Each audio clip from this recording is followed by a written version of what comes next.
நாமக்கல் மாவட்டம் மோகனூர் வட்டம் மணியங்குளத்தில் பிறந்த கவிஞர் நல்லுசாமி கவுண்டர் என்கிற கவிஞர் பதுமை செல்வன் எனக்கு துரோகம் செய்தவர்களை பற்றி ஒரு வீடியோ பேஸ்புக் நிர்வாக இயக்குனர் மற்றும் வாசகர்களுக்கும் யூடியூப் நிர்வாக இயக்குனர் மற்றும் வாசகர்களுக்கும் என்னுடைய காலை வணக்கத்தை தெரிவித்துக் கொண்டு சித்திரை மாசம் வெள்ளிக்கிழமை அமாவாசை திருநாளை முன்னிட்டு ஒரு காரசாரமான வீடியோ சமயபுரத்து மாரியம்மனை வேண்டி இந்த வீடியோவை வெளியிடுகிறேன்.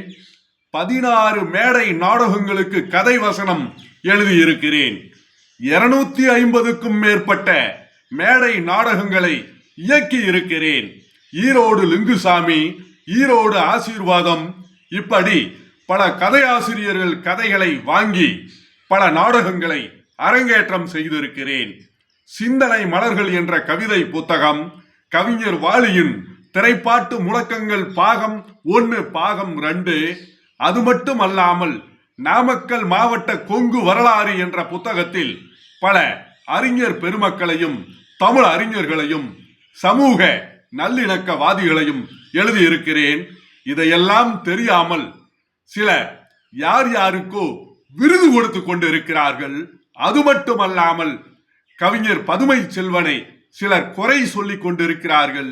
குறை சொல்லும் மனிதர்களை சமயபுரத்து மாரியம்மன் இந்த வெயில் எப்படி அடிக்கிறதோ சித்திரை மாதத்து வெயில் அக்னி நட்சத்திரத்து வெயில் போல் எரித்து விடுவாள் சமயபுரத்து மாரியம்மன். ஏனென்றால் கவிஞர் பதுமை செல்வனின் நாக்கு கருநாக்கு, என்னுடைய வாக்கு தெய்வ வாக்கு. என்னை குறை சொல்கிறவர்கள் நாசமாக போய்விடுவார்கள். எனக்கு துரோகம் செய்தவர்கள் நாசமாக போய்விடுவார்கள். அமாவாசை திருநாள் வெள்ளிக்கிழமை சாபம் விடுகிறேன். ஏண்டா, எத்தனை நாடகங்களுக்கு கதை வசனம் எழுதியிருப்பேன். பச்சை தண்ணி குடிக்காமல் சுண்டக்கா செல்லாண்டி அம்மனுக்கும் நவலடி கருப்பண்ணசாமி மோகனூர் காளியம்மனுக்கு பக்தி பாடல் எழுதினேன். 15 நாள் விரதம் இருந்து எழுதினேன். மோகனூர் அருகில் உள்ள சின்னத்தம்பி பாளையம் தர்மகர்த்தா திரு சிபி நவலடி அவர்கள் செலவு செய்தார்கள். சிலர் துரோகம் செய்தார்கள். எனக்கு மட்டுமல்ல, தெய்வத்திற்கே துரோகம் செய்தார்கள். நாமக்கல் மாவட்டத்தில் கொங்கு வரலாறு புத்தகம் வெளியீட்டு விழாவில் வந்து நீங்க உளவுத்துறையா பார்த்து விட்டு வருகிறீர்கள். தெய்வம் உங்களை எரித்து விடும். கோயம்புத்தூர் ஆஸ்பத்திரிக்கு மூட்டை மூட்டையாக கொண்டு போய் பணத்தை செலவு செய்தது பத்தாதா? எருமை சாகும், மாடு சாகும், வெள்ளாடு சாகும், எல்லாம் சாகுமடா. ஏனென்றால் என்னுடைய மனது தீயாக எரிந்து கொண்டிருக்கிறது. அந்த சமயபுரத்து மாரியம்மனும் என்னுடைய குலதெய்வம் சுண்டக்கா செல்லாண்டியம்மன் நவலடி கருப்பண்ணசாமி மோகனூர் காளியம்மன் சும்மா விடாது.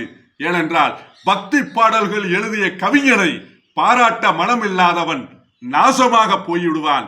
அவன் வீட்டில் எருமை மாடு சாகட்டும் சாகட்டும், அவன் பொண்டாட்டி புள்ளை எல்லாம் லாரி பஸ்ஸில் அடிபட்டு சாகட்டும் என்று அமாவாசை திருநாள் வெள்ளிக்கிழமை சித்திரை மாதம் அமாவாசை திருநாளில் சாபம் விடுகிறேன். எனக்கு துரோகம் செய்தவனை சாபம் விடுகிறேன். நன்றி, வணக்கம். அம்மா சமயபுரத்து தாயே, அவங்க வீடு நாசமாக போகட்டும். நன்றி, வணக்கம். வாழ்க செந்தமிழ்.